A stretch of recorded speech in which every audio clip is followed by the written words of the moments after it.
A paz do Senhor, hoje nós estamos com a nossa última carta à igreja de Apocalipse, sobre a carta à igreja em Laodiceia, no Apocalipse, no capítulo 3, do verso 14 a 22. E antes de nós entrarmos na palavra do Senhor, nós vamos conhecer um pouco a cidade de Laodiceia. A cidade chama-se Pumakali, nos tempos atuais, é um lugar desértico, e estava distante de 60 quilômetros de Filadélfia, uns 10 quilômetros ao sul de Hierápolis e uns 16 quilômetros a oeste de Colossos. Hierápolis e Colossos formavam o centro do grande eixo político judicial do continente asiático naquela época. De Laodiceia ia-se pela estrada para Mileto e Éfeso, que era cerca de 160 quilômetros, e também para a Síria, e no norte ficava a cidade de Pérgamo. A arqueologia bíblica nos diz que em Laodiceia havia uma pista de corrida e 3 grandes teatros, sendo que um deles tinha mais de 136 metros de diâmetro. Aí nós vemos a opulência e a riqueza da cidade de Laodiceia. As estradas, as indústrias que fabricavam roupas e tapetes de lã, que era a moda da época, e a indústria de medicina. Laodiceia havia uma indústria especializada em oftalmologia que produzia o colírio. Os laodicenses eram vaidosos, orgulhosos, prepotentes, arrogantes, autossuficientes. No ano de 60 depois de Cristo, Laodiceia foi destruída pelo terremoto e os laodicenses não aceitaram a ajuda do Império Romano para reconstruir a cidade. Eles trabalharam e reconstruíram a cidade sozinha. E foi fundada por Antíoco II, que homenageou a sua esposa Laodice, por isso que é chamada de Laodiceia. Mas antes de ser chamada Laodiceia, ela chamava-se de Diosópolis, que era a cidade de Zeus, do deus Zeus. Mas no grego, Laodiceia significa governo do povo, justiça do povo. E não tanto um governo democrático como nós estamos acostumados a viver no Brasil. E no século IV depois de Cristo, Laodiceia era a sede dos bispos da Frígia e foi a segunda destruição pelos muçulmanos na Idade Média. E as suas ruínas são chamadas de Esquirrissar, que no turco significa castelo antigo. O Rabino Shaul, na sua terceira viagem missionária, esteve em Laodiceia. Muitos atribuem a ele a fundação da Igreja de Cristo em Laodiceia. E a carta direcionada à Igreja de Jesus, escrita por João, diz os estudiosos que chegou em Laodiceia na época em que ela tinha sido destruída. Já no século 13, houve uma reconstrução pelos turcos otomanos. E nós vamos ver assim no capítulo 3, no verso de 14, o Senhor se apresenta como o Amém, testemunha fiel e verdadeira, e o princípio da criação. Amém é uma palavra, é um acróstico hebraico que significa que quer dizer Deus é fiel para cumprir suas promessas na minha vida. E testemunha fiel e verdadeiro, porque os laodicenses não estavam testemunhando o Evangelho de Cristo. Os laodicenses estavam se achando muito sabidões. Hoje tem muita gente com a síndrome de Laodiceia.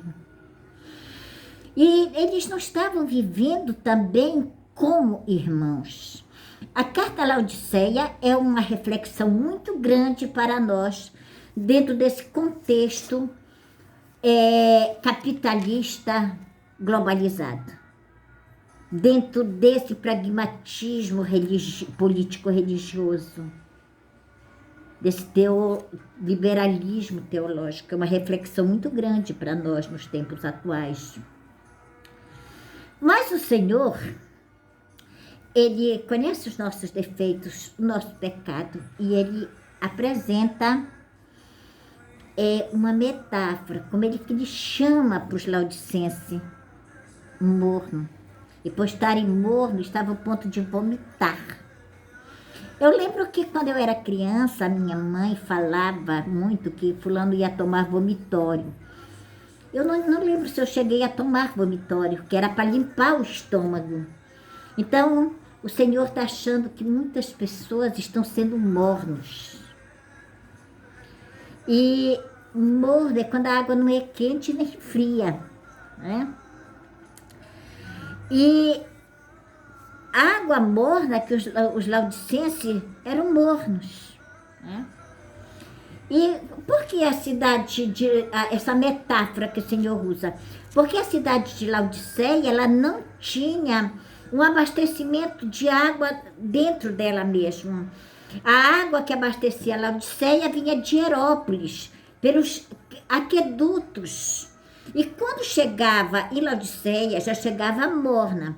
E Herópolis era uma grande riqueza de águas termais, águas minerais, águas com cálcio, que as pessoas iam para lá e se curavam de determinadas enfermidades.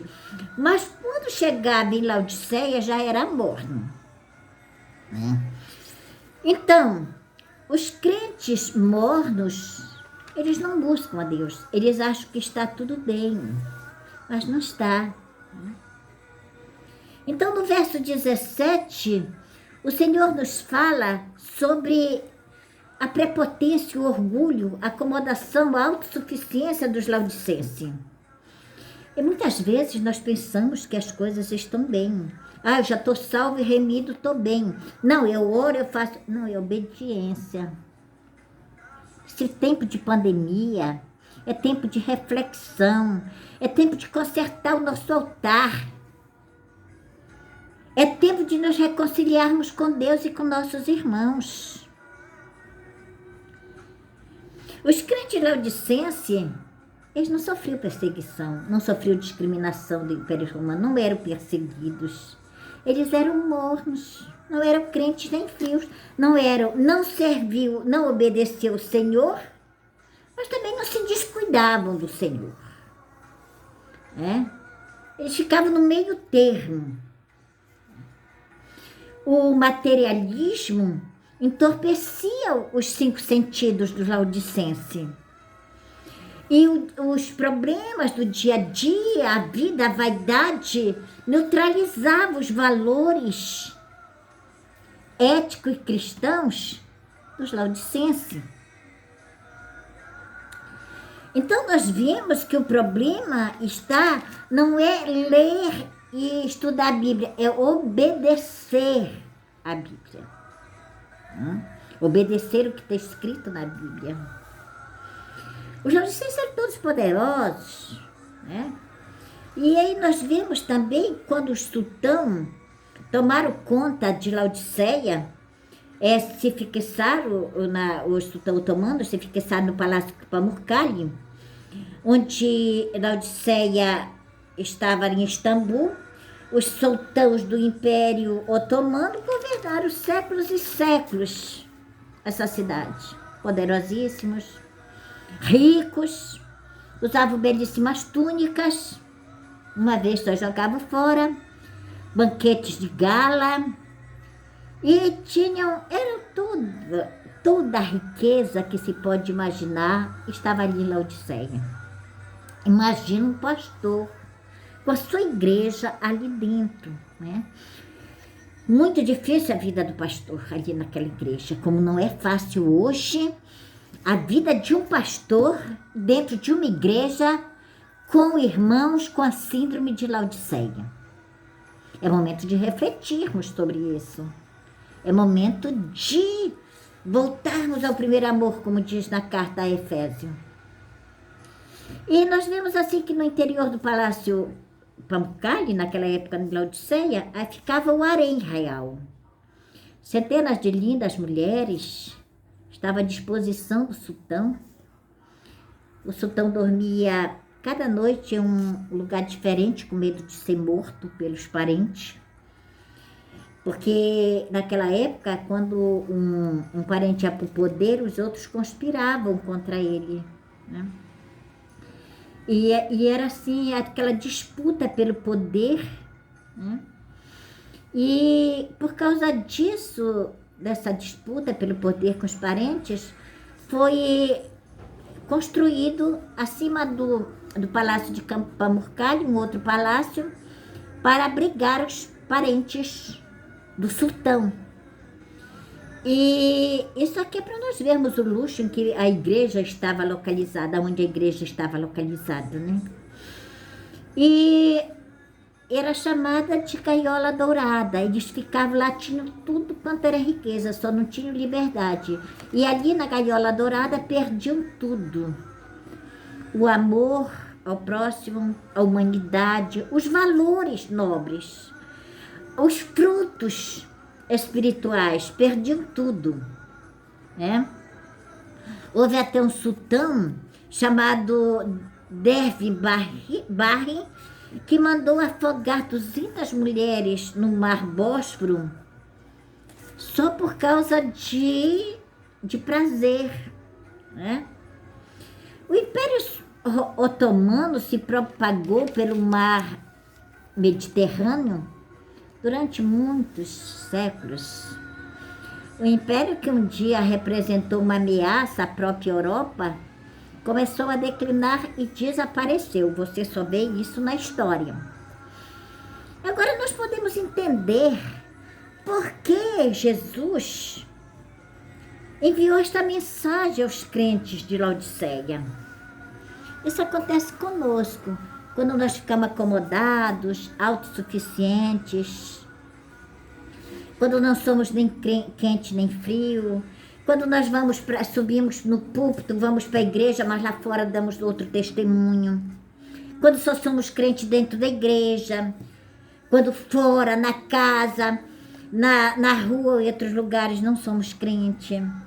É o perigo da gaiola dourada, que fica lá no seu mundo, na sua bolha, só com aquele pessoal que tem afinidade, e não olha os outros, os irmãos menores. Menores no sentido de poderes aquisitivos, sim, mas são os maiores, talvez, em fé, em testemunho. E os sultãos do Palácio Pamukkale eram pobres, cegos e nus. E a nossa vida, muitas vezes a gente nem percebe que estamos nesse patamar. Muitas vezes nem percebemos que somos crentes com síndrome de Laodiceia. Nós precisamos rever os nossos conceitos, rever o nosso altar e reconstruir na presença de Deus. Laodiceia se encontra como uma igreja morna, que é um alerta para os crentes com síndrome de Laodiceia. Tem muito crente com síndrome de Laodiceia. É só nós olharmos ao nosso redor, nós veremos isso, né? Mas o Senhor, no verso 18, ele nos dá um remédio para curar a mornidão. Ouro refinado no fogo, vestiduras brancas e colírio. Pedro nos fala no capítulo 1, no verso 7, que ele compara que a fé é como o ouro refinado no fogo e não perece. As vestes brancas, elas significam a justiça. Precisamos ser justos. Não é só buscar os nossos interesses, mas um interesse coletivo para o bem do pobre, para o bem do povo, para o bem dos eleitos do Senhor, e não se aproveitar das situações e com isso dá até um mau testemunho.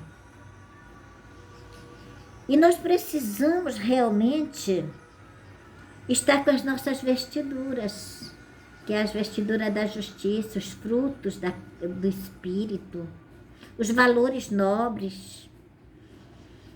Não existe perfeição no ser humano, mas nós precisamos nos esforçar para dar um bom testemunho em qualquer lugar. Tanto faz ser sozinhos quanto no meio dos demais. O Novo Testamento nos fala que a vestidura branca é a justiça, né? E o colírio? O colírio é o Espírito Santo. O Espírito Santo é quem nos ilumina, é quem nos orienta. E esse é um dos remédios para que nós abra a nossa visão espiritual. Lá em Laodiceia, como nós falamos, que era parte do comércio, o colírio, né, devido à clínica de medicina oftalmologista, que o templo de Caru, que era dedicado a Esculápio, o deus da medicina, representado por uma serpente. E esse colírio ele era medicinal, que era tirado de uma pedra chamada a pedra frígia, que extraía um pó e vinha por intermédio de Laodiceia e fazia todo o comércio com a Grécia e com Roma. E nós precisamos estar em constante harmonia com o Espírito Santo, ser templo do Espírito Santo. É preciso nós tomarmos novas atitudes, novas ações. Como eu falei lá na carta anterior, ações saudáveis produzem emoções saudáveis. Então, nós precisamos, no verso 19, o Senhor diz para sermos zelosos e nos arrependermos. Jesus nos trata aqui com amor filhos, amor de filho. Amor de pai para filho. O Senhor nos ama. É por isso que Ele está perdoando os nossos pecados. No verso 20, o Senhor fala que Ele está batendo a porta. Usemos as nossas redes sociais para levar a mensagem do Eterno Senhor. Eu tenho visto pessoas serem convertidos e reconciliados através de uma mensagem na internet. É por isso que nós devemos ver a nossa postura, o nosso comportamento na internet, e não na igreja ser uma coisa e na internet outra, mas sim que nós possamos cada vez mais ganhar almas para o Senhor. Também através das redes sociais. O Senhor que nos convida a cear com Ele, nós iremos cear, breve a trombeta vai soar, e nós iremos cear com o Senhor. No verso 21, o Senhor diz que sermos fortes e corajosos, porque Ele venceu e nós também venceremos. Estamos nesta pandemia passando horrores, mas o Senhor está conosco.